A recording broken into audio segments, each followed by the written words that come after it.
नमस्कार, your money में आपका स्वागत है। आपके साथ मैं हूं विपिन भाट। योर मनी में हमारी कोशिश होती है कि आप तक हर वो जानकारी पहुंचाई जाए जो आपके फाइनेंशियल सिक्योरिटी से जुड़ी हुई हो। आज हमारा फोकस योर मनी के अंदर रहने वाला है म्यूचुअल फंड पर, और सवालों के जवाब देने के लिए हमारे साथ हैं वाइस इन्वेस्टमेंट एडवाइजर्स के हेमंत रुस्तगी। हेमंत जी, बहुत स्वागत है आपका योर मनी में। तो आइए हेमंत जी के साथ सवाल जवाब के सिलसिले को शुरू करते हैं। लेंगे अपने पहले कॉलर को, जो कि हैं यहाँ पर हमारे साथ दीपक जी। दीपक जी, पूछिए अपना सवाल। हेमंत जी हमारे साथ हैं, आपका सवाल सुन रहे हैं। हेमंत जी, गुड इवनिंग। हेमंत जी, मेरा ऐसा सवाल है, मैं एक प्राइवेट ऑर्गेनाइजेशन में जॉब करता हूँ और कुछ अभी मेरी सैलरी अप्रोक्सीमेटली 40,000 इन हैंड है। एंड मैंने एक घर लिया हुआ है जिसकी ड्यूअल ईएमआई मेरी और मेरी वाइफ देती है 16,000। और रेस्ट ऑफ द मनी में मैंने 3 पॉलिसीज ली हैं एसआईपी में। एक SBI magnum business emerging fund 6,000 per month जाता है, एचडीएफसी टॉप 200, एंड तीसरा है SBI pharma fund, that is 3,500। तो 6,000 प्लस 3,500। तो अभी मेरा क्या प्लान है कि मेरे बच्चे के लिए उसकी स्टडी के लिए कुछ 40 लाख के अराउंड सेविंग, प्लस जो उसकी शादी के लिए 30-40 lakh around 20 years later, and अपनी पेंशन, मतलब कि मैं और मेरा वाइफ के लिए कुछ रिटायरमेंट के लिए 3 करोड़ के अराउंड हमारा प्लान था। Even my wife is also working, और बट उसकी ने अभी कोई इन्वेस्टमेंट शुरू नहीं करी है, and she is earning same amount of money. तो क्या मैंने जो जिसमें इन्वेस्टमेंट किया है, वेदर दिस इज ओके और कहीं और चेंज करना चाहिए, स्विच करना चाहिए? जी, तो हेमंत जी, आपने सुना कि दीपक का क्या पोर्टफोलियो है, वो भी काम कर रही हैं, उनकी वाइफ भी काम कर रही हैं। कुछ 2-3 फंड्स में उन्होंने पैसे लगा रखे हैं, ठीक ठाक पैसे वो उसमें डाल भी रहे हर महीने। और अभी भी उन्होंने ये बताया खासतौर पर कि उनकी वाइफ की जो सेविंग्स है वो कहीं अलोकेट वो नहीं करें फिलहाल के लिए। तो क्या जो लक्ष्य इन्होंने रखे हैं बेटी की शादी से लेके तो पढ़ाई और रिटायरमेंट तक के, आपको लगता है उसके लिए पर्याप्त राशि ये ऑलरेडी लगा रहे हैं हर महीने, या अभी और कुछ करने की ज़रूरत हो? देखिए विपिन, उन्होंने कहा इनके 3 गोल्स हैं बेसिकली। 2 गोल जो है उनके वो बच्चे के एजुकेशन और मैरिज से है, तीसरा उनकी अपनी रिटायरमेंट से है। पहले जो 2 गोल उन्होंने कहा इनको 40-40 लाख रुपए चाहिए, और तीसरे के लिए इनको करीब 5 करोड़ चाहिए। इनका जो टाइम होराइजन है, समय जो इनको है एक गोल अचीव करने के लिए, वो 17 साल से शुरू होकर 22 साल और फिर 30 साल, मतलब समय काफ़ी है इनके पास। और ऐसे समय, जब इतने लंबे समय के लिए आप इन्वेस्ट करते हैं, तो आपकी कोशिश यही होनी चाहिए कि आप, जैसा हमेशा कहते हैं, कि आप इन्फ्लेशन को बीट करें। और अगर आपको इन्फ्लेशन को बीट करना है तो कहीं ना कहीं आपको इक्विटी फंड्स को देखना पड़ेगा। और जब इतने लंबे समय के लिए इन्वेस्ट करते हैं तो जो वॉलेटिलिटी आपको शॉर्ट टर्म या मीडियम टर्म में देखने को होती है, वो लॉन्ग टर्म में अपने आप I think is taken care of, और अच्छे रिटर्न आपको मिल जाते हैं। तो अगर मैं इनके गोल्स को यहाँ पे देख के चलूँ, 12% का अगर मैं रिटर्न यहाँ पे एज्यूम करके चलूँ, तो इनका जो पहला गोल है उनको वहाँ पे अचीव करने के लिए 6,500 रुपये इन्वेस्ट करने हैं, जो एजुकेशन का है बच्चे की, और जो मैरिज का है उसमें करीब 3,500, और उनकी रिटायरमेंट जो खुद की जो प्लानिंग है करीब 15,000।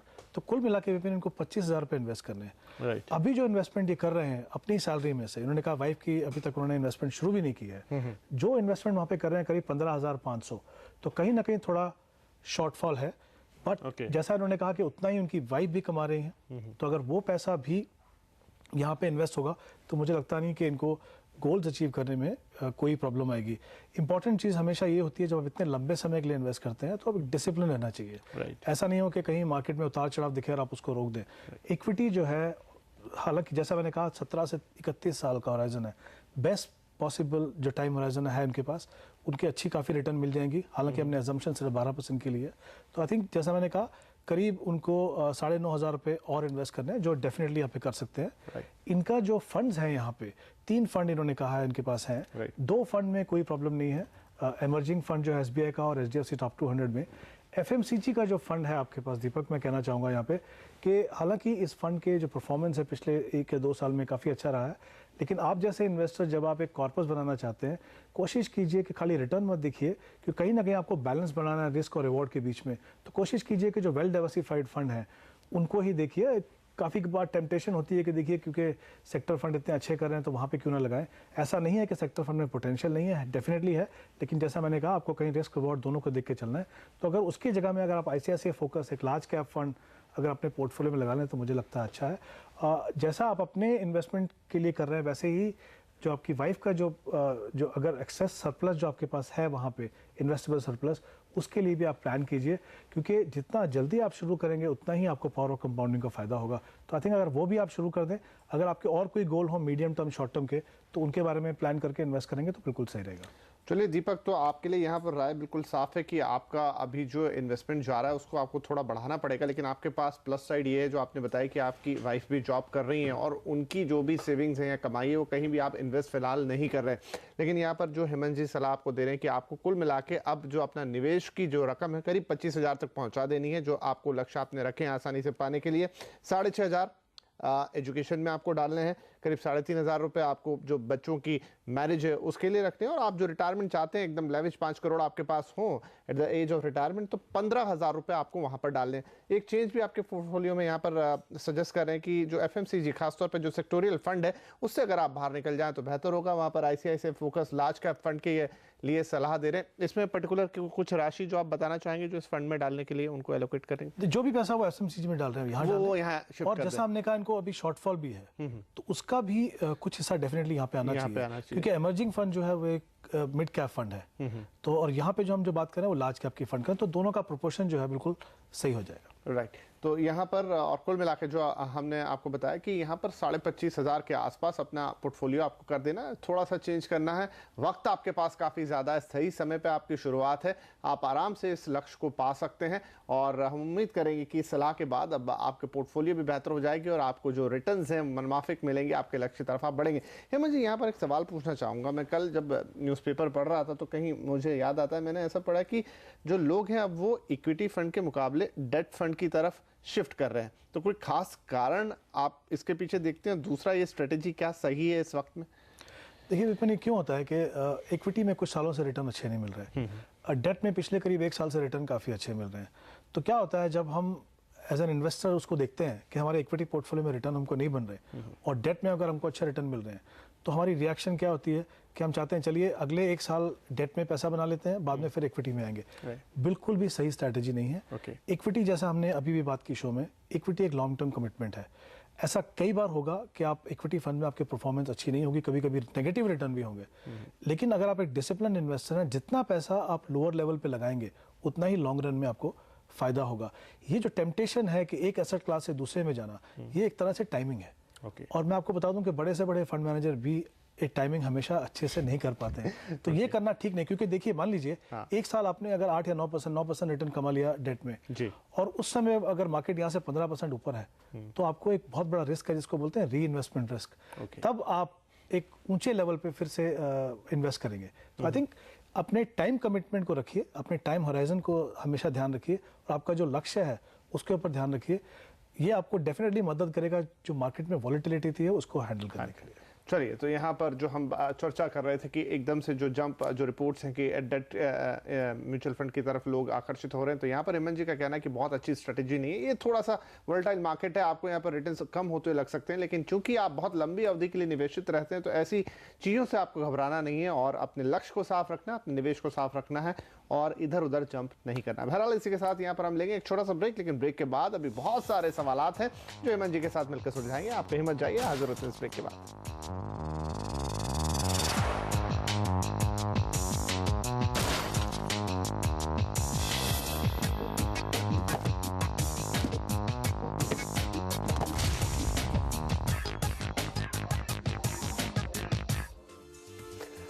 आप देख रहे हैं योर मनी, जहां पर आज हमारा फोकस है म्यूचुअल फंड और हमारे साथ बने हुए हैं हेमंत रुस्तगी जी जो आपके सवालों के जवाब दे रहे हैं। तो आइए अब हम सवाल जवाब के सिलसिले को आगे बढ़ाएं। यहाँ पर लेंगे हम एक ईमेल जो हमें भेजा है सत्या साहब ने कर्नाटका से, और ये पूछना चाहते हैं कि इनकी उम्र जो है वो 28 साल है, ये इन्वेस्ट करना चाहते हैं म्यूचुअल फंड्स में और पर मंथ ये 5,000 रुपए तक लगा सकते हैं। और हमें पता लग रहा है कि सत्या साहब अब हमारे साथ फोन लाइन पर भी आ गए हैं। सत्या साहब, आप ही बताएं क्या क्या करना चाहते हैं।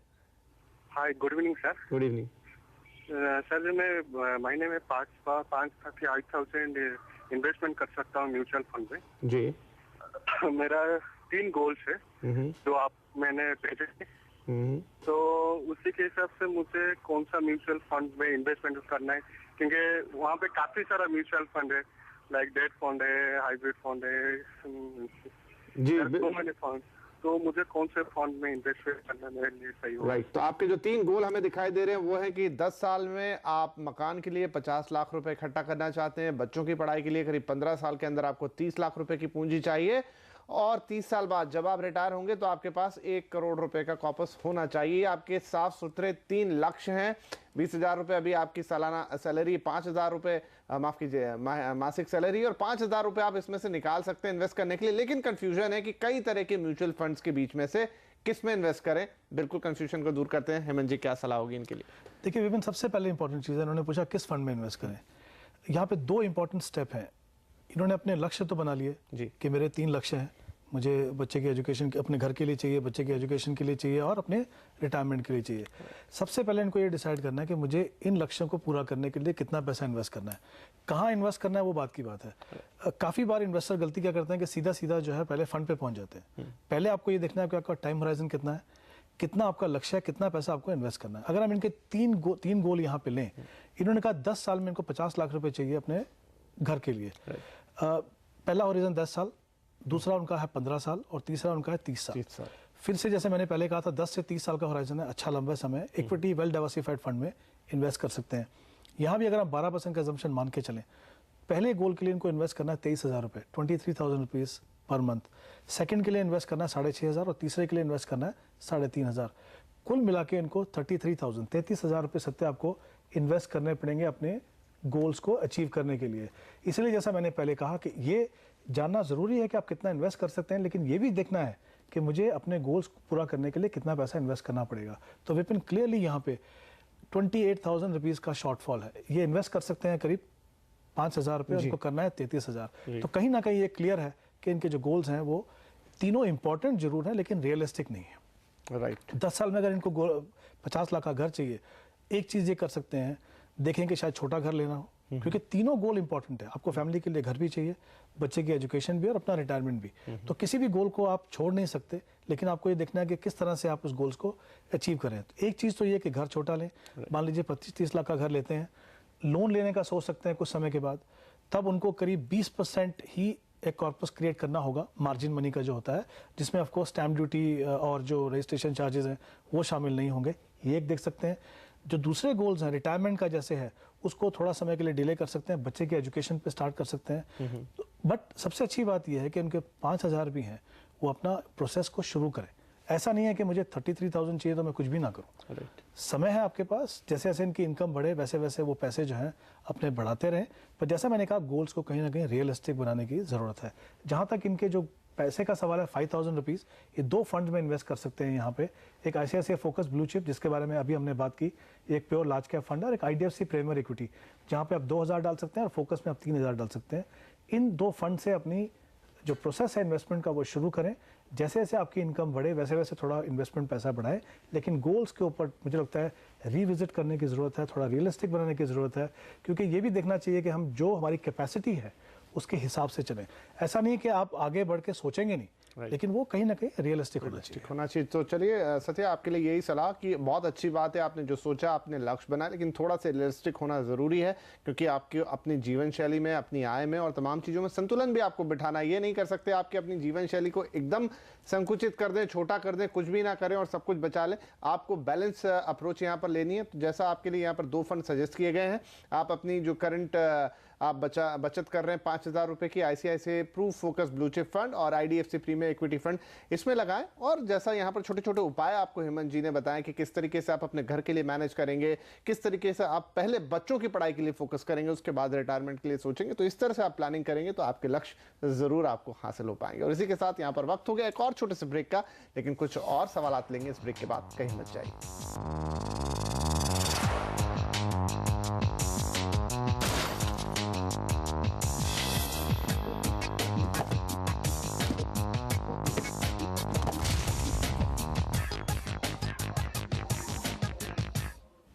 योर मनी में आपका एक बार फिर स्वागत है। आज हमारा फोकस है म्यूचुअल फंड्स पर, और सवालों के जवाब दे रहे हैं वाइस इन्वेस्टमेंट एडवाइजर्स के हेमंत रस्तगी साहब। तो चलिए रस्तगी साहब के साथ आगे बढ़ते हैं, आपके सवाल जवाब लेते हैं। घनश्याम मुरली साहब हैं, पुणे से फोन कर रहे हैं हमें। घनश्याम जी, पूछिए अपना सवाल। Rastogi sir, good evening sir. Good evening sir, actually मुझे ये जानना था कि HDFC का जो संपूर्ण समृद्धि प्लान है, इसमें अगर मैं 25,000 पर ईयर इन्वेस्ट करता हूँ, 50 इयर्स का मेरा ये है थिंकिंग है लॉन्ग टर्म्स के लिए, तो मुझे इसमें बेनिफिट्स के बारे में जानना था कि मैं जब 15 इयर्स के बाद मुझे इसके क्या बेनिफिट्स मिलते हैं और क्या मुझे इसमें कंटिन्यू करना चाहिए। इससे पहले कि हेमंत जी जवाब दें, लेकिन यहाँ पर मुरली साहब आपने जो है वो अपना पोर्टफोलियो भी हमें भेजा है। काफ़ी सारा निवेश आप ऑलरेडी पहले ही यहाँ पर कर रहे हैं। HDFC टॉप 200 ग्रोथ में है, DSP ब्लैक रॉक में है, UTI अपॉर्चुनिटीज़ फंड में है। करीब करीब 6,000 से ज़्यादा का प्रीमियम आप यहाँ भर रहे हैं। उसके अलावा आपके पास एक गोल्ड ETF भी है, UTI gold exchange traded fund, और ICICI GSIP में भी आप पैसा लगा रहे हैं, जहाँ कुछ कुल मिलाकर 30,000 रुपये का प्रीमियम आप भर रहे हैं। तो इन सब के अलावा भी अब आप ये एक नया करना चाहते हैं, तो पहले तो हम ये पूछेंगे कि क्या इतना ज़्यादा डाइवर्सिफिकेशन ठीक है, और दूसरा फिर आगे जो आपने पूछा है उस पर हम सलाह लेते हैं। सर क्या कहेंगे आप? देखिए, दो चीज़ें यहाँ पे इन्होंने, इनके पास एक जो कुछ इन्वेस्टमेंट है म्यूचुअल फंड के अंदर, गोल्ड में भी कर रहे हैं, और साथ में इनके पास एक इंश्योरेंस पॉलिसी भी है। प्रोडक्ट जहाँ तक है वो सही है उनके पास, मतलब जो कैटेगरी है, लेकिन जो प्रोडक्ट है वो बिल्कुल सही नहीं है। देखिए क्या होता है कि दो इंपॉर्टेंट चीज़ें हैं किसी भी इन्वेस्टर के लिए। एक तो ये अपना रिस्क मैनेजमेंट, यानी आप पहले इन्वेस्टमेंट करने से पहले आप ये देख लें कि जो आपको रिस्क होने वाले हैं, आपकी लाइफ को जो रिस्क होने वाले हैं, आपकी हेल्थ को जो रिस्क होने वाले हैं, या आपकी प्रॉपर्टी को जो रिस्क होने वाले हैं, पहले उनको आप कवर कीजिए। तो जहाँ तक लाइफ रिस्क का सवाल है, सबसे अच्छा जो प्रोडक्ट है वो है टर्म प्लान। इनके पास जो ऑलरेडी प्रोडक्ट है वो एक एंडोमेंट प्लान है। एंडोमेंट प्लान एक मिक्स है इन्वेस्टमेंट और इंश्योरेंस का। बहुत सारे इन्वेस्टर ये गलती करते हैं, वो चाहते हैं कि चलिए एक ऐसा प्रोडक्ट ले लेते हैं, इन्वेस्टमेंट का इन्वेस्टमेंट भी हो गया और इंश्योरेंस का इंश्योरेंस भी हो गया। अब मान लीजिए आपने 5 लाख का कोई इंश्योरेंस कवर ले लिया और आपकी ज़रूरत है 50 लाख 1 करोड़ की, वो जो गैप है वो कहाँ से पूरा होगा? अनफॉर्चुनेटली कुछ हो जाए तो वो कहाँ से आएगा पैसा? तो घनश्याम, पहले तो मैं कहना चाहूँगा ये जो दूसरी इंश्योरेंस प्लान आप देख रहे हैं, उससे अच्छा आप अपनी जो नीड्स हैं आपकी इंश्योरेंस और इन्वेस्टमेंट की, उनको अलग कीजिए। इन्वेस्टमेंट के लिए प्योर इन्वेस्टमेंट प्रोडक्ट में जाइए, इंश्योरेंस के लिए टर्म प्लान लीजिए, उतना लीजिए जो बिल्कुल एडिक्वेट हो आपके लिए। मान लीजिए आपकी इनकम अगर 5 लाख रुपए है तो 50 लाख का कम से कम आपका इंश्योरेंस प्रीमियम होना चाहिए, जो कवर होना चाहिए, जो आपको एक एंडोमेंट प्लान या दूसरी ट्रेडिशनल प्लान में बिल्कुल नहीं मिलेगा आपको। तो मेरी सलाह ये है, डेफिनेटली सबसे पहले आप एक टर्म प्लान को देखिए, ये बिल्कुल इनके लिए सही रहेगा। अगर इनके पास हेल्थ इंश्योरेंस नहीं है तो वो भी ले लें। पहले अपना रिस्क कवर कीजिए, क्योंकि आप जो भी आपके लक्ष्य हैं, अगर आप रहेंगे तो अपने इन्वेस्टमेंट से पूरा कर पाएंगे, अगर आप नहीं है तो लक्ष्य तो वही है, वो कहाँ से पूरे होंगे? तो आई थिंक रिस्क कवर, मुझे लगता है जो प्रोडक्ट आप चुन रहे हैं वो बिल्कुल सही नहीं है। आप टर्म प्लान लीजिएगा, वो आपके लिए बिल्कुल सही रहेगा यहाँ पे। राइट। और बाकी जो वही बात थी कि HDFC संपूर्णा की जो बात कर रहे थे, तो आप चाह रहे हैं कि उसकी जगह ये इसमें से भी हटें, और जो आपका इन्होंने नहीं, जो इनके पास ऑलरेडी है ICICI का GSIP, वो तो अगर आपने अभी शुरू किया तो आप कर सकते हैं उसको, लेकिन उसमें बहुत ज्यादा और ऐसे ट्रेडिशनल प्लान में डालने की जरूरत नहीं है। जैसा मैंने कहा, उनको रिस्क कवर नहीं मिल रहा है वहाँ पे जिस तरह का मिलना चाहिए। जैसा मैंने कहा, अगर इनकी जरूरत है 50 लाख और आपको कवर मिल रहा है 5 लाख का, तो बहुत बड़ा गैप है। और जो टर्म प्लान है वो काफी सस्ता है, तो आई थिंक वहाँ पे करें। जहाँ पे इनकी इन्वेस्टमेंट का सवाल है, इनकी इन्वेस्टमेंट जो है UTI अपॉर्चुनिटी और HDFC टॉप 200 दोनों फंड में कर सकते हैं, बने रह सकते हैं। DSP का इनके पास एक फंड है, इन्होंने फंड का नाम नहीं बताया। अगर फंड का नाम बता सके घनश्याम तो मैं आपको बता सकता हूँ कि फंड अच्छा है कि नहीं। जी घनश्याम, दोबारा बोलें एक बार। ये DSP ब्लैक रॉक का फंड है, small and mid cap growth plan में है ये। देखिए, ये फंड की परफॉर्मेंस बहुत ज़्यादा अच्छी नहीं है, क्योंकि आप ऑलरेडी एक स्मॉल और मिड कैप में हैं। मेरी सलाह रहेगी उसके सामने अगर आप एक IDFC प्रीमियर जैसा फंड, जिसके बारे में हमने पहले शो में बात की, वो फंड देखें। वो फंड काफ़ी कंसिस्टेंट है, क्वालिटी पोर्टफोलियो है उसका। तो एक फंड एटलीस्ट आप अपने पोर्टफोलियो में चेंज कर लीजिए, और बाकी जो 2 फंड है वो डेफिनेटली अपने पास रख सकते हैं। बट जैसा मैंने कहा, risk management point of view से डेफिनेटली एक टर्म प्लान देखिए, और अभी ट्रेडिशनल प्लान अभी मुझे लगता नहीं आपको इस समय अपने पोर्टफोलियो में ऐड करना चाहिए। चलिए, तो घनश्याम, यहाँ पर आपका जो म्यूचुअल फंड का पोर्टफोलियो, उसमें थोड़ा बहुत चेंजेस हैं जो आपको बता दिए गए। गोल्ड वाला आपका ठीक है, लेकिन जो सबसे बड़ी बात की, आप अपनी रिस्क को किस तरीके से कवर कर रहे हैं, क्योंकि जान है तो जहान है, आप हैं तो सब कुछ है। तो यहाँ पर हेमंत जी ने सलाह दी कि आप बजाय इसके कि किसी एंडाउमेंट प्लान में जाएं, किसी और तरह के इंश्योरेंस प्लान में जाएं। बिल्कुल साफ बात है कि आप अपनी इंश्योरेंस नीड को और आपकी इन्वेस्टमेंट नीड को बिल्कुल साफ साफ अलग कर लें, और यहाँ पर आपको ज़रूरत है एक बेहतरीन टर्म प्लान की। अपने हिसाब से एक निधि या एक रकम का चुनाव करके आपको अपने लिए एक बड़ा कवर लेना चाहिए और एक अच्छा सा टर्म प्लान आपको सबसे पहले लेना चाहिए, बजाय इसके कि आप किसी और तरह के यहां पर इंश्योरेंस प्लान में खुद को डालें। और इसी के साथ अब हम इस सवाल जवाब के सिलसिले को यहीं खत्म करेंगे। हेमंत जी, आपका बहुत शुक्रिया, आप आए और आपने हमारे दर्शकों के सवालों के जवाब दिए। लेकिन अगर आपके मन में भी सवालात हैं तो आप हमें हमेशा की तरह मेल कर सकते हैं। फिलहाल योर मनी में आज के लिए वक्त यहीं खत्म होता है, लेकिन कल आपसे फिर मुलाकात होगी कुछ और सवालों के जवाबों के साथ। तब तक के लिए दीजिए इजाजत, नमस्कार।